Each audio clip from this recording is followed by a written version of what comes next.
210. It's also blocked. The SIG alert in Fontana is ongoing. An earlier big rig crash is blocking the right lane on the 210 eastbound before Cherry. There's some stop-and-go traffic from the 15.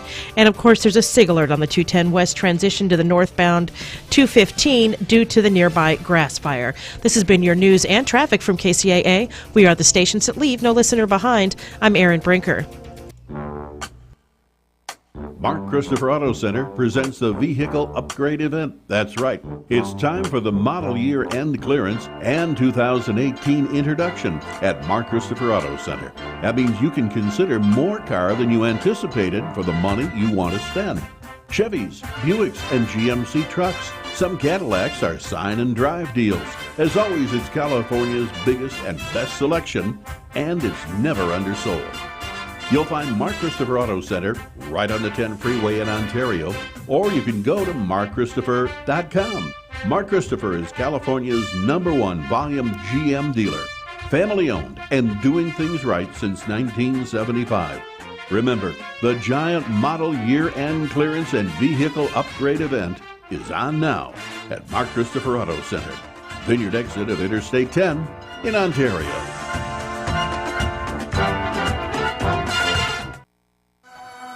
KCAA Loma Linda, your CNBC news station for the Inland Empire.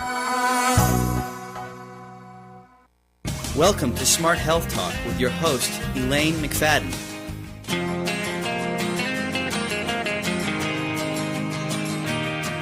Take a walk on the wild side. Will the birds and the bees survive?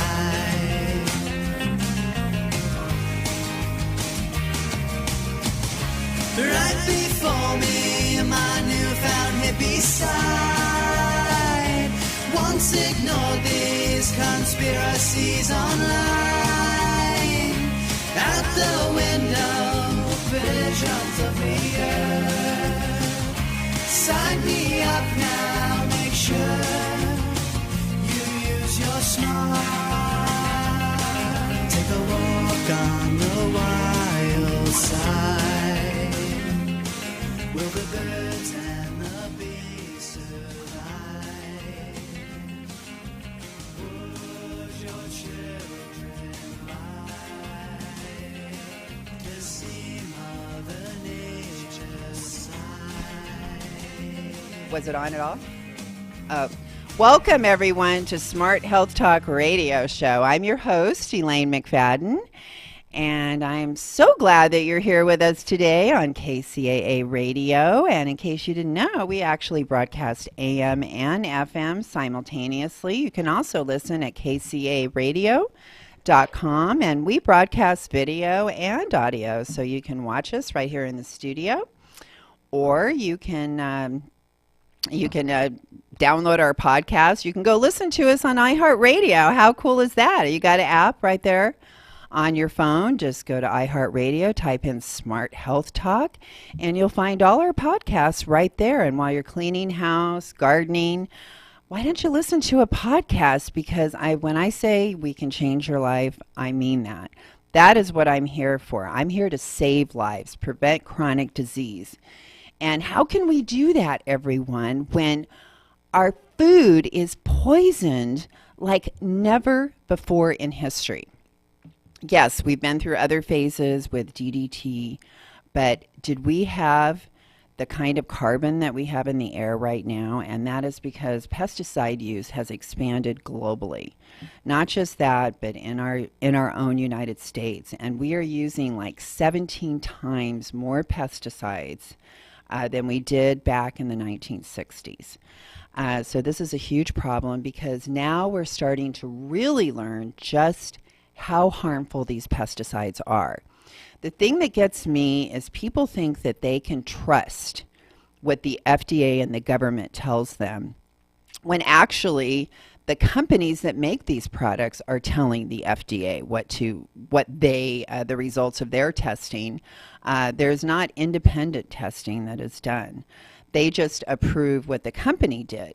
And I thought it was interesting when I talked to someone that was actually a priest in the Navy for 20 years and counsels vets over at the VA. And he totally trusted the fact that these pesticides were safe. Well, I hope after listening to our guest today, Carrie I hope I'm saying her name right, Gillum. I think it's Gillum, but she'll correct me if I'm wrong. And she was the director of the Right to Know campaign, and I'm sure that being the director, she really started to get a lot of information that raised lots of red flags and motivated her to write a book called Whitewashed. And in that book, she reveals what these companies are really up to. And I cannot wait to talk to her because I want to get the down and dirty on what these people are really doing to us. Yeah, all of you out there listening, I'm talking about you. So don't touch that dial because we're going to be talking about some heavy duty stuff that's going on. And this is happening to our families, to our children. How many people in this country cannot even have babies anymore? I'm telling you. So let's find out the truth, because that's what Smart Health Talk is all about. And you may notice that we are telling stuff on this show that you don't even hear about for years. The doctors finally covered Monsanto after we've only been talking about this for 7 years on Smart Health Talk. So it's like, well, I'm really glad you guys got around to it, you know. Meanwhile, people have been using this stuff for 7 years, and it causes cancer. Oh, bummer.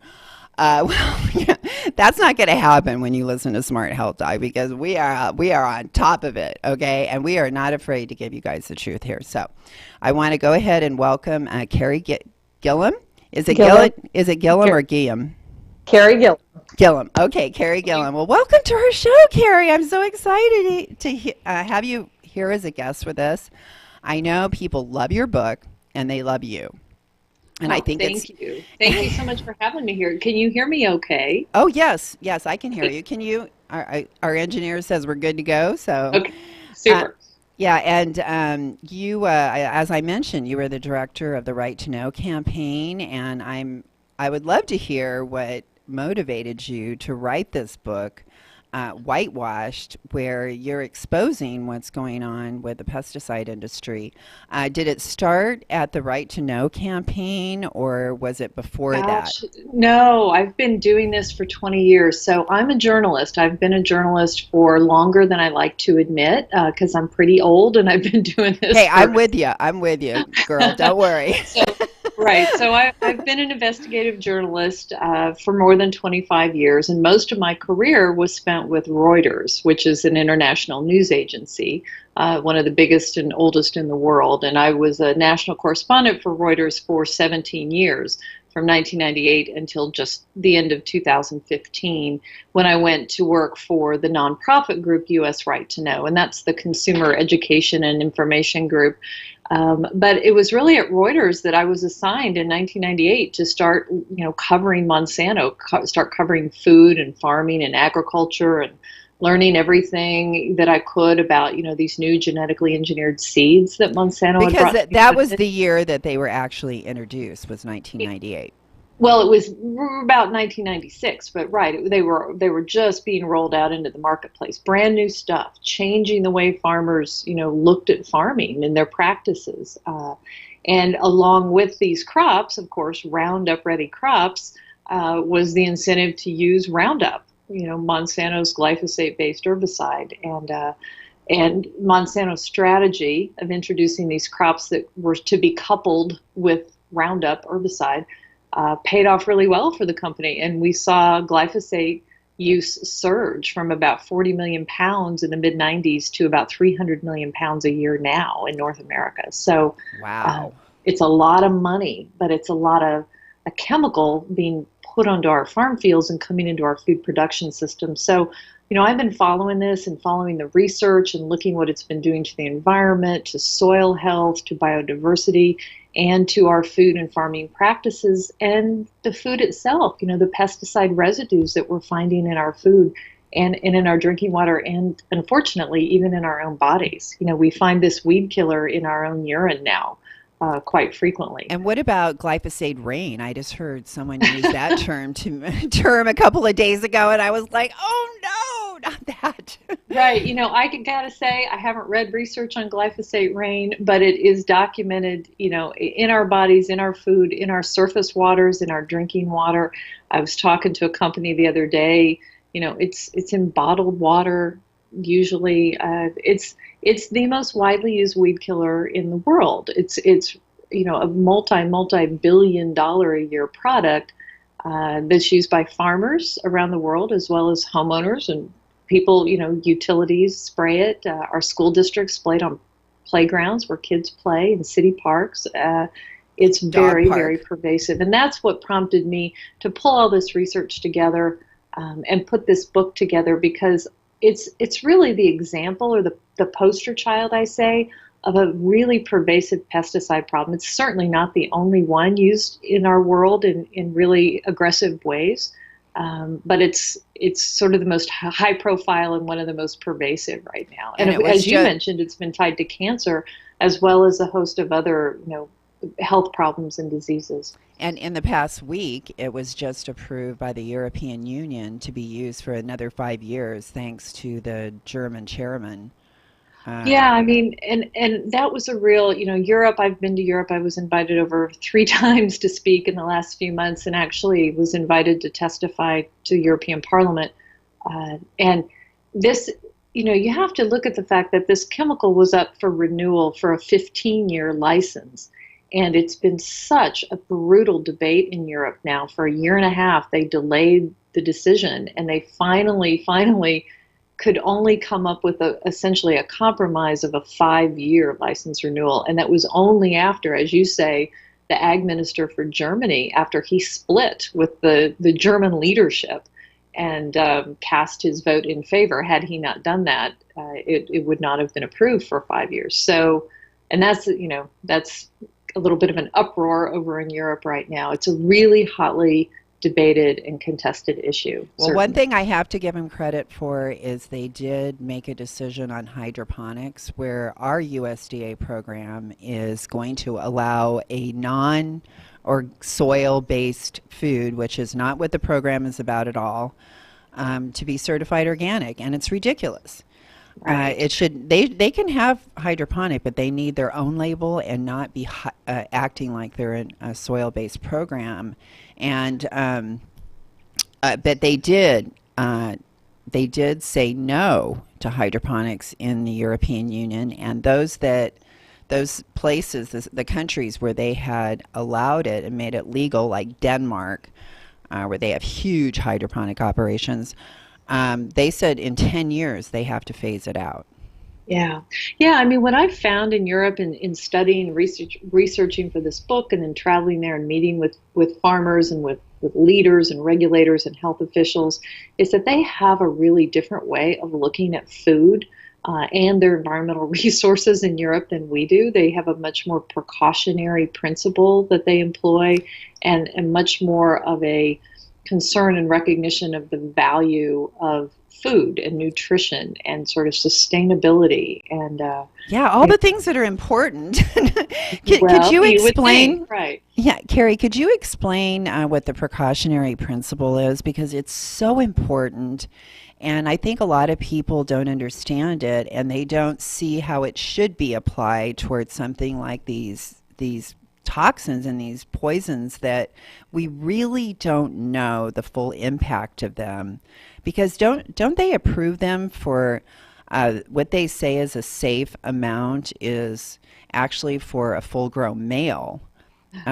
We don't even have numbers for children whose bodies are so much smaller and developing and growing, and to have these pesticides introduced at those stages, right? It's so harmful. The way that I think about it, and this is a really super simplified way of looking at it, but with any of these pesticides come rewards, of course, or they wouldn't be brought to market and no one would buy them, but also come assorted risks. And the chemical industry, the people who are selling this and making money, do everything they can to push the message of the rewards and everything they can to suppress information about the risks. But in Europe, a lot more attention is paid to risk, and they assign greater weight to it to warn people and to take it into account. For instance, in their tolerance levels, the residue levels that they allow to be in food of pesticides that are considered legal are much lower than they are in the United States. They have a much smaller tolerance, if you will say, for pesticide residues in their foods. And, we here in the U.S., we just raised them for glyphosate again not too long ago in 2013. Why? Because Monsanto said we want to raise what's considered the legal limits for this chemical in your food. And the EPA said, all right. And they did it. And they've done it repeatedly over the years. I think it's because they can't grow food at the lower level because it's already so concentrated in the environment. It's just not possible. Yeah, I mean, there's so many issues that are coming out with pervasive pesticide use and the damage that it does to the soil, the damage that it does to biodiversity. It actually makes it much harder for farmers over the long term to grow the kinds of foods, the kind of nutrition levels. Thank you, Carrie, because yields that they want to see. Right, it's a well, when you talk about the benefits. That I thought was a really key thing that you said, because we need to look, and this is something that I talk about a lot on the show. I call it shortcut farming because it's a shortcut to where you can make more money faster. And we have to decide, to me, as a society, if that is right. Because, to use these poisons and these pesticides to achieve that goal and have our children subjected to this. And Dr. Seneff is warning 80% autism rates in boys in 15 years. Right. Dr. Stephanie Seneff from MIT. And, is these benefits, what are these really benefits? Because like you said, when we look at the true cost of food and long term, what is the true cost that we're paying for these benefits? So are they really benefits, is my point. Right. And as I said, as you said, and I agree with you, the short-term view versus the long-term view.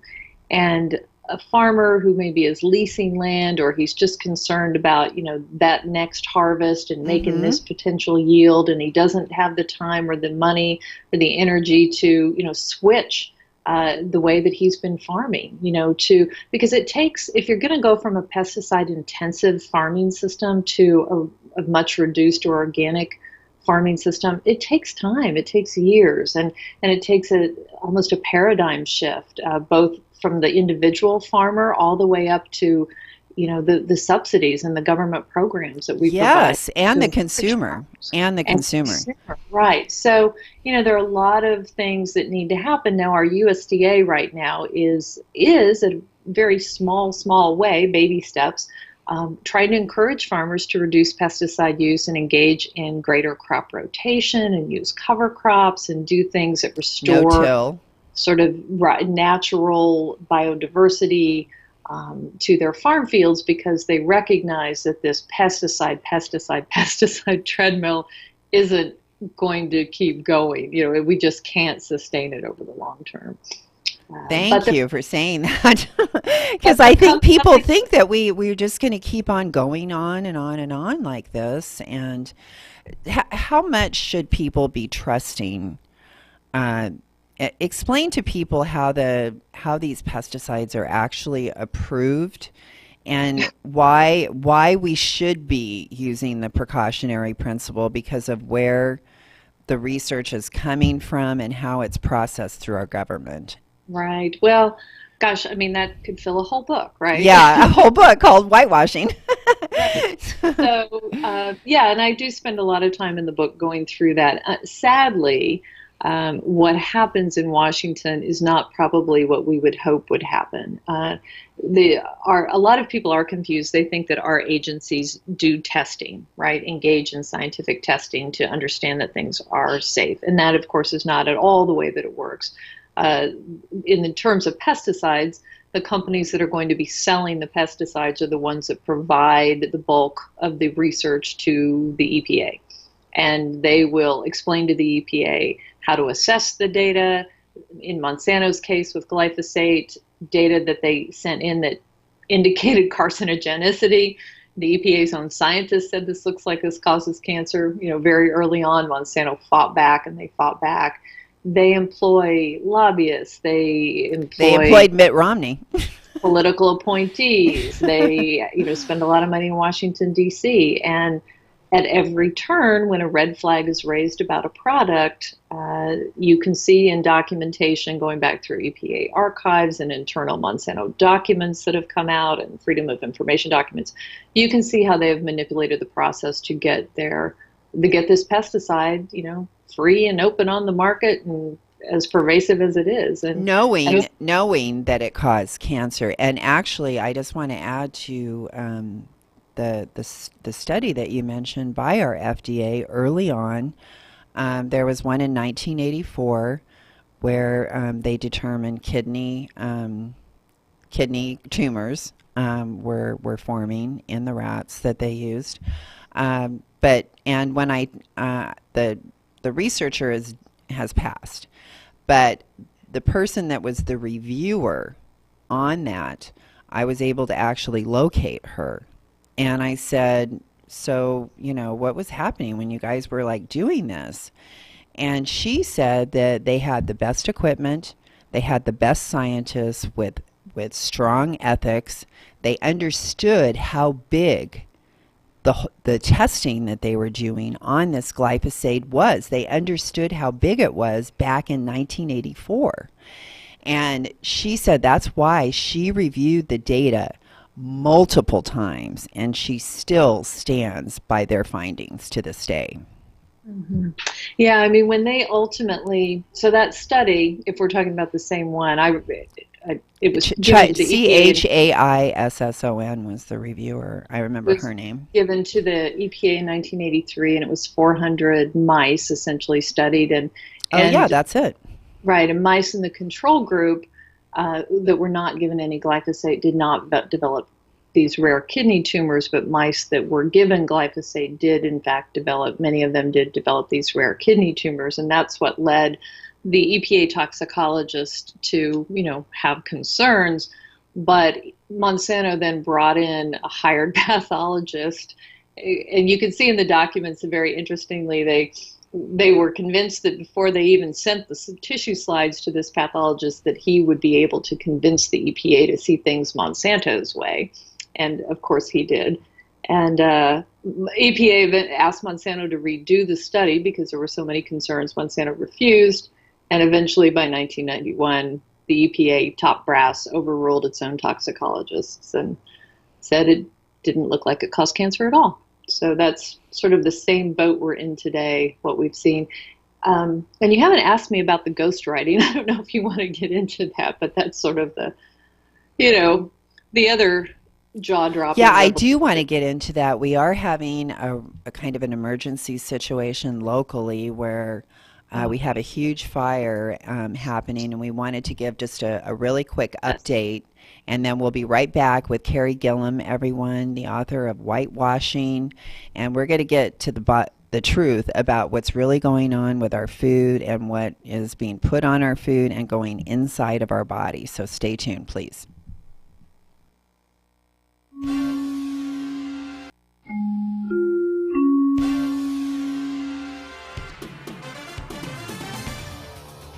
Here's the latest in local news from KCAA. I'm Erin Brinker. The two San Bernardino brush fires continue to burn. One on Little Mountain, that's a Little Mountain fire, the last report was at 100 acres, the same as 30 minutes ago. At 100 acres and no structures have burned yet. There are also, there's another fire, the Myers Fire, which is in the Cajon Pass. And the stickiest area right now is on our freeways. There are several neighborhoods in San Bernardino that have been evacuated for the Little Mountain Fire. If you live on Valley Court, Big Canyon, Shandon Circle, Circle Road, and all streets that are off of Circle Road, you have been evacuated. The 1200 block of Edgemont as well, the 3200 block of Miramonte, the 3200 block of Grande Vista, and the 1300 block of Marshall. And air quality is terrible. If you're planning to run or something today, please do not do that. Lots of particulates in the air. All right, over to the traffic. And then in Glen Helen on the 15 southbound before Glen Helen Parkway, a truck fire has only the left lane open and traffic is stopped from the 138. In San Bernardino on the 215 northbound between the 30/210 and the 15. It's the brush fire there has all the lanes blocked in both directions. Also in San Bernardino on the 215 southbound, so that's both directions are blocked. In Fontana, there's a SIG alert on the 210 eastbound before Cherry. An earlier big rig crash is blocking the right lane. That's been like that since I had my shift early this morning. And finally in San Bernardino, another SIG alert on the 210 westbound on the 215, westbound at the 215. The 210 west transition to the 215 northbound is closed due to the nearby grass fire. This has been your news and traffic from KCAA. We are the stations that leave no listener behind. I'm Erin Brinker. Welcome to Smart Health Talk with your host, Elaine McFadden.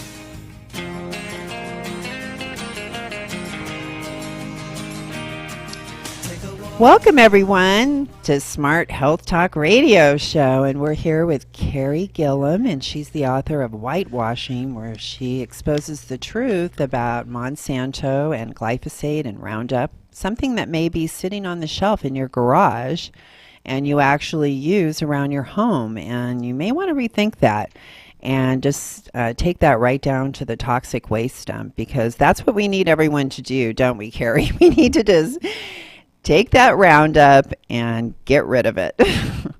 Don't ever spray it again. And I've talked to people about it, and they feel like they had to finish off the bottle. And I say, why? Why even spray one more drop around your house? And I definitely worry about people like landscapers that use this stuff on a regular basis. They don't realize they're actually bringing it home on their shoes and their clothing and exposing their family to these toxins as well.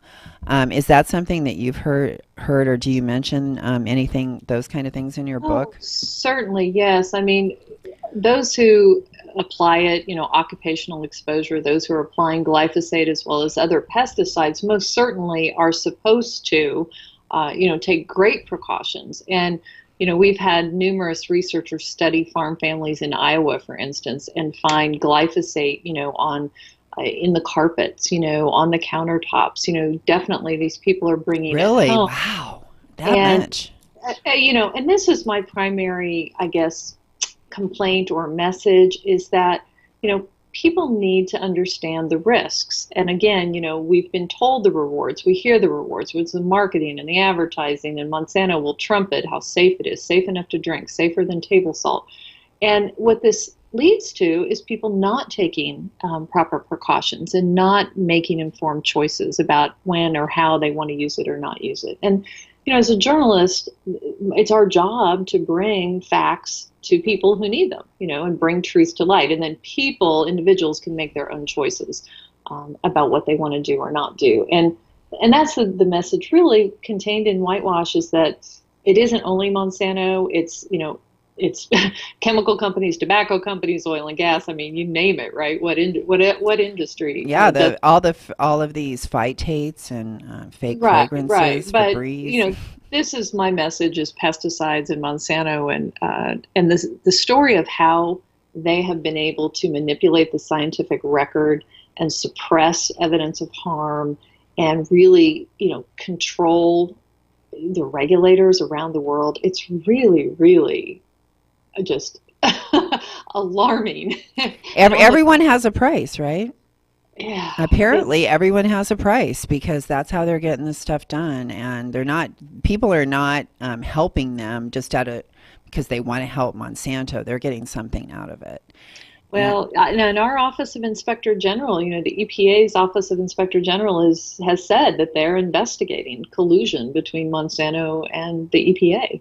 And we've certainly seen evidence in the documents of Monsanto working very tightly with certain high-ranking EPA officials to their own advantage, to advance their agenda. So yes, we had someone resign after they had tried to put a report out that Roundup was safe, and then it was like almost immediately taken down.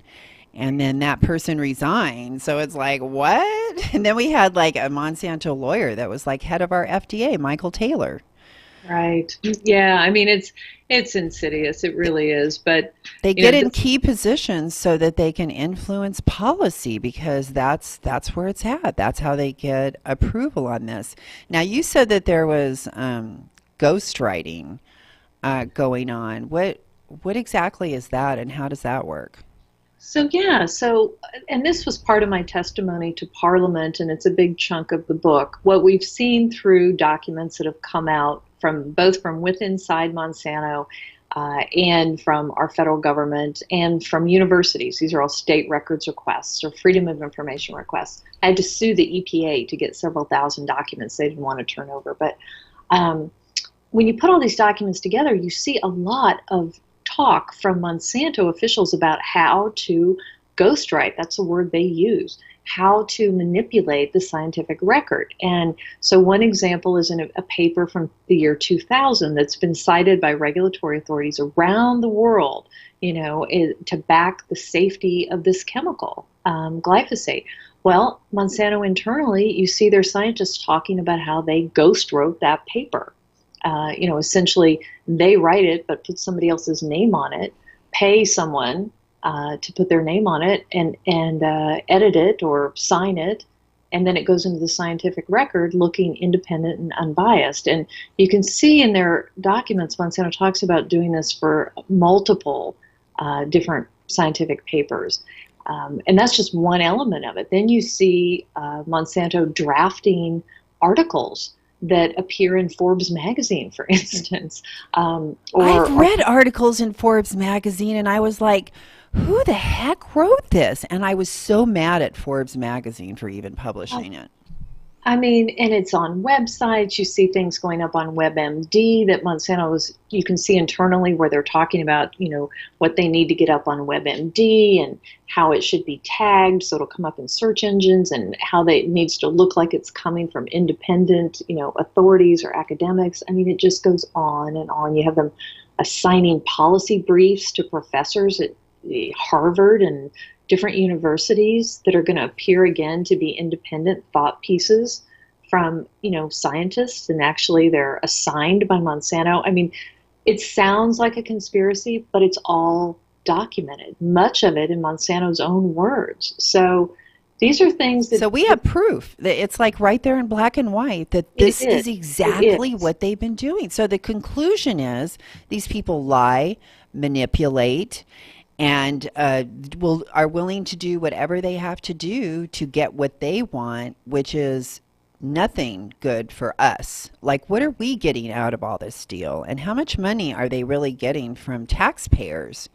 How much money is really going to these people? And what are we getting for our taxpayer money? I heard that they just, Trump is going to allow the biofuels numbers to stay. And do you know anything about that? Because I'm just kind of wondering how we're allocating our money. I've been talking about the farm bill the past couple of weeks because we have this huge double-digit demand now for organic food, but we're not even able to produce the demand.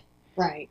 The subsidies and the interest and the action from our federal government is not in the direction of organic. I mean, there are programs and there is support, but it is just dwarfed by the support for, monocropping for corn, for instance, corn after corn after corn. And yet we have more than 1 billion bushels of corn usually in storage that we can't get rid of.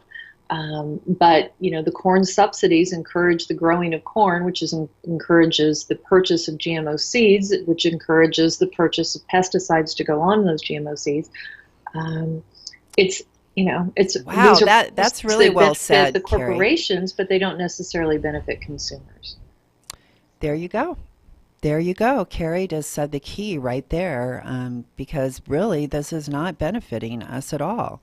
And our taxpayer dollars are going towards this. So we really have to start taking an active role in telling our politicians how we want our dollars spent. I mean, and when you look at spending our dollars, Carrie, from my point of view as a dietitian that only believes in eating organic food, I see the potential for reducing our healthcare costs, for one thing, by providing more organic food at an affordable price to Americans that's easily accessible to them. And yet, we're spending money on stuff that's making us have higher obesity rates than any time in history, that causes all these other diseases that are costing all kinds of money. I was really glad. I just want to give a little plug for the Market Match program that they're implementing here in California, where we have they're just rolling it out here in the Inland Empire for food stamp recipients. If they go to the farmer's market and spend $10, they get $10 worth of food for free.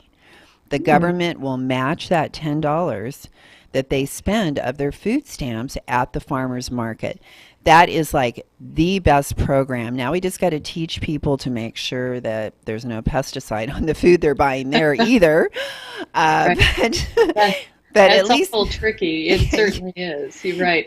There are a lot of we don't track it really here. Our doctors don't track pesticides. They take our blood and our urine, but they don't look for weed killer in our urine, right? Yes, they don't, and they're not trained right. really But to recognize pesticide poisoning. There are laboratories and there are integrative medical doctors who are becoming aware and starting to do that sort of testing and understanding that pesticide levels, toxins in our bodies that we're being exposed to daily through the environment and through our diet, are not good for us. Michelle Perro, I want to tout my own book, of course, Whitewash, but Michelle Perro, an MD, just is coming out, I think it's this week, with a book about what's making our kids sick, how industrial food is causing an epidemic of chronic illness. It's becoming more and more obvious that we have to pay attention, because pesticides in our foods, pesticides in our water, pesticides in our bodies are not good, no matter how much the chemical industry tells us not to worry about it. It doesn't make sense. Well, and what about the combination? And also, before I forget too, because we had a scientific panel that, because all of these pesticides, and to me it's ridiculous. They were reviewing them like every 15 years or something, and I realize it's really expensive to review it, but our science has been at such a fast pace that we can determine risks in these poisons that we couldn't determine before, and we could have a huge breakthrough in 5 years, and yet we're reviewing them every 15 years. But we did have a scientific panel. Dr. Portier has been a guest on our show, Kenneth Portier, from the American Cancer Society, because I wanted to know what they thought of glyphosate and the World Health Organization determination it was cancer causing, and he agreed. And that's why I was thrilled. He was on the federal scientific panel that was reviewing these pesticides, but that's been pretty much wiped out. Wiped out. The World Health Organization finding, you mean, or something else? No, our own scientific panel. Trump got rid of those scientists. Yes, the Trump administration.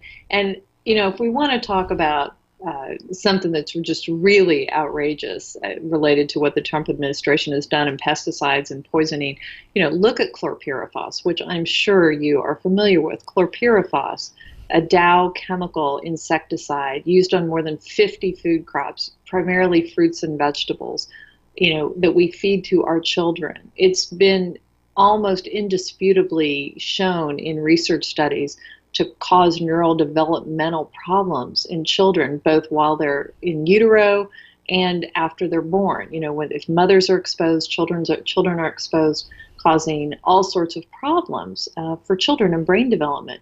And it's known so significantly that this causes problems that it's been banned from household use, and it was scheduled to be banned this year. But Dow Chemical went to the Trump administration, gave $1 million for the inaugural funds, sent their lobbyists, sat down, they had meetings all spring, and guess what? It's not going to be banned anymore. It's still being used in food and farming. And if you look at the latest report from FDA that came out about 2 weeks ago, The second most prevalent pesticide found in the thousands of foods that they tested was chlorpyrifos. So what is that about? Again, protecting corporate profits, but not the public. Our babies' brains are for sale. They don't care what they do to them. And this is what really gets me, Carrie, is, I come from humble beginnings. I know what it means to be poor. And we find that the most concentrated areas of pesticide use are in low-income areas. And so the babies within these areas are having their IQ lowered and their brain damaged, and yet we come back and we blame them for being poor, right, when we've actually put them at a disadvantage by destroying their brain and lowering their IQ. When I think the government should be, giving us even more opportunities after they've damaged our brains and our children's brains. I mean, it's just, I can't understand where the shortcut farming and these benefits that they try to use as the excuse for poisoning everything is this justifiable, that we get a little bit cheaper food and yet we sacrifice the brains of our children? Right. And not just the brains of our children, but the health of vulnerable populations, from children to the elderly. And, all of the farmers, it's not just the people who are eating it, it's the farmers who are being exposed to it. And developing, the International Agency for Research on Cancer, which said it looked like glyphosate was a probable human carcinogen, found the most positive association to non-Hodgkin lymphoma, a terrible type of blood cancer. It's also been tied to acute myeloid, if I'm saying that right, leukemia. It's, there's a lot in kidney problems, and guess what, Carrie? I was actually doing some searching about cancer and Roundup right here in our local area of Loma Linda and Redlands, and I found a story from 5 years ago where a local farmer was claiming that Roundup had given him cancer, and it was in the newspaper. I was really blown away about that. I thought, oh my gosh, we actually knew this 5 years ago. It was happening, and that farmer felt, I don't know, how they put that association, but it was right there in the article. And it just really kind of blew me away that, this has already been happening to our local farmers here. And I happen to hold farmers in very high regard as like super good people and the ones that feed us and keep us alive, and pretty important. And the way that we're treating them and exposing them, and they go to school for pesticides, right? Monsanto has all these ways that they get them to use their products, but they threaten the farmer in other ways too, to cause them harm. Besides, there's certainly, I agree with you. My book is actually dedicated to farmers. I really feel like we owe them so much, and they really are on the front lines. And they can do every single thing right in growing their crops, and a late hailstorm or Mother Nature can come in and wipe it out. It's ridiculous. They take all the risk, and all these other people make money off them. That's what pisses me off. That's why I tell people, buy farmer direct from your local farmer, and you cut out all those middlemen, because I was in the business. I know all the markups that go. You got your distributor, your broker, your retail markup. It adds a lot to the price, and just go to the farmer. Right. But the chemical companies like Monsanto, they do, they make recommendations and they market and they instruct farmers how to use these chemicals. And for instance, glyphosate, Monsanto has a marketing brochure that I talk about in the book, marketing farmers to use glyphosate shortly before harvest on things like oats and wheat, right before they're ready to harvest, to spray these crops all over with glyphosate. Well, what does that mean? It means baby oatmeal products have this weed killer in them. The FDA confirmed that. They tested oatmeal products pulled from store shelves and found this weed killer in there. I mean, it's, as I said it again, it makes money for Monsanto. It's not so good for the people eating the oats. Well, and we're in the holiday season right now, and I learned that you say that I always called it chloropyrifos because I didn't know how to say it right. But cranberries is another one of the highest sprayed food products with that pesticide, and cranberries is a really popular product during the holidays, so we've been eating a lot of it. So I will really highly recommend.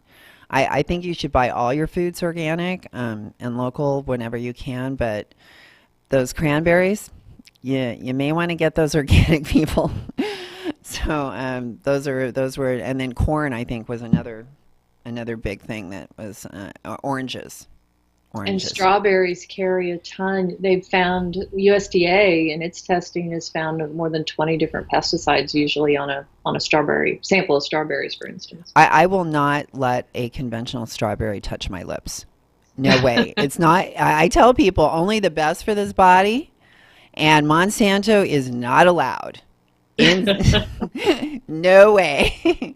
You're not allowed to come in my body and destroy my cells. I refuse. But how do you get through to people? What do you think is the something that really seems to resonate? Well, what does, and I don't know if this is what should, but what does is if they find out they have this in their own urine. If you get your urine tested, you probably are going to show positive for this weed killer. And that kind of freaks people out. But there are laboratories around, like I said, in the country, and this sort of testing has been done in Europe as well. Many European Parliament members had their own urine tested before they voted on this. It's alarming to realize. And of course, if we have the weed killer, I'm sure we have many other fungicides and insecticides, but people have been focused on testing for this weed killer, and it's alarming. I actually heard someone tell me that it was like illegal to test for pesticides in your urine. Yeah, that somehow they had passed a law, and this was like a really smart person. I was like, where did you? But that it has been, it hasn't been encouraged. That's for sure. It has not been encouraged. If it is illegal, there are a lot of people breaking the law right now. I'll say that. Okay, well, I'm glad that they're doing it. But there was like a period of time when no one ever did that.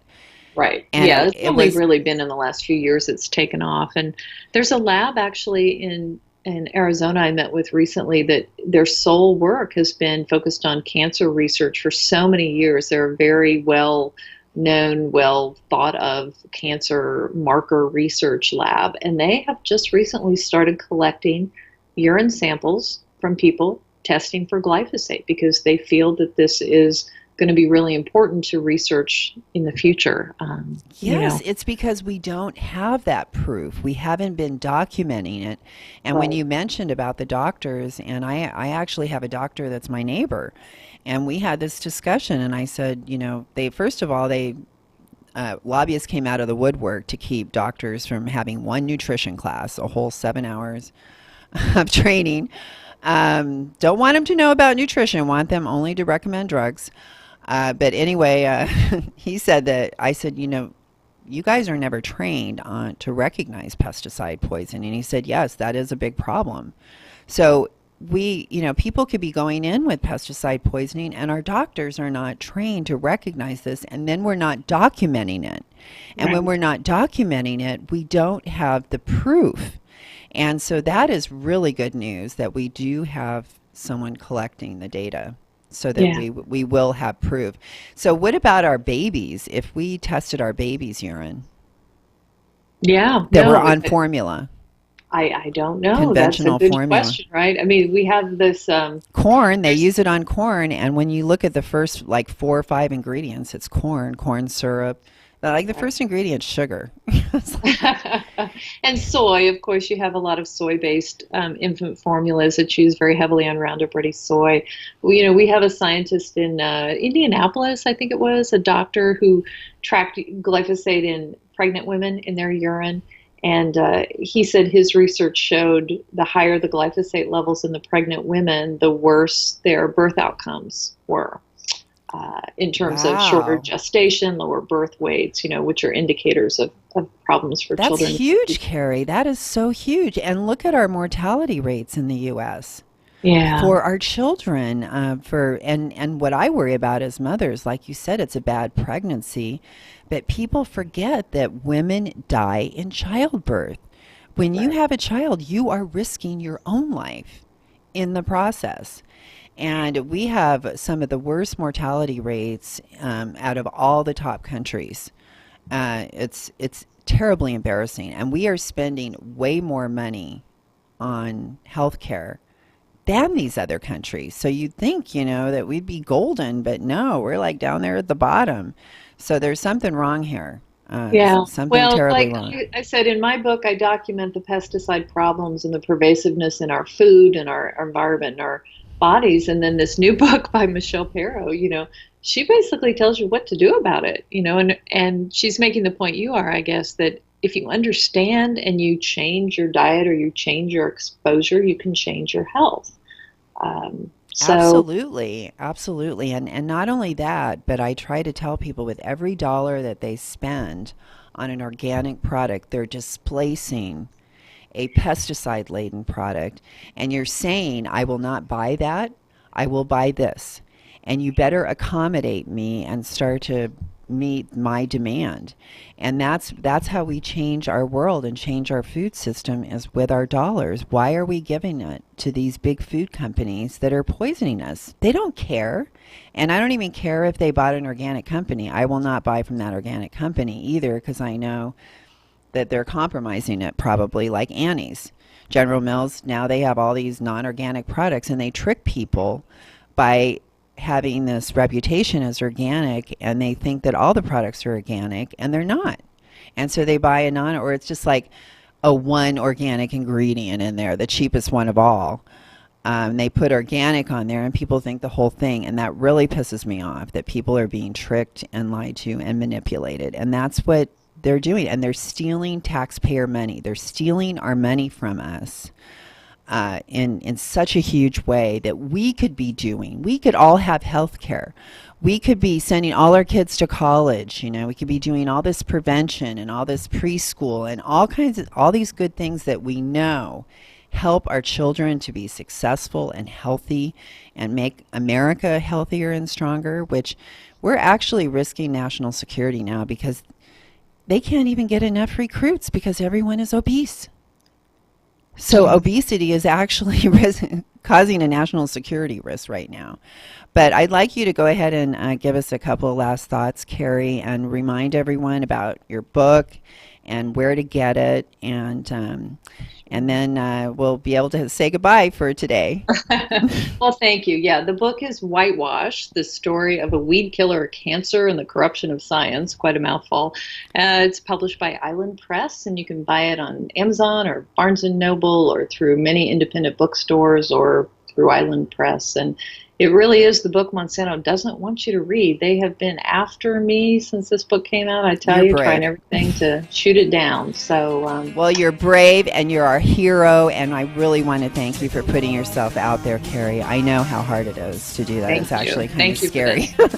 So, okay, everyone, thanks for joining us at Smart Health Talk. I'm your host, Elaine McFadden. We'll be back here next Tuesday, 4 o'clock, and please find us on social media. Well, maybe a leader in artificial intelligence, but it needs more human beings, as many as 10,000, to sift through all the videos that show up on its YouTube service and make sure offensive or extremist content does not get through to viewers.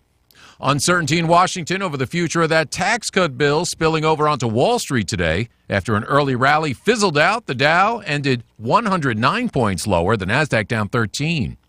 The CEO of the Dish Network is stepping down. He wants to focus on the company's brand new wireless business. Meantime, Sprint says it's giving up on trying to merge with rival carrier T-Mobile.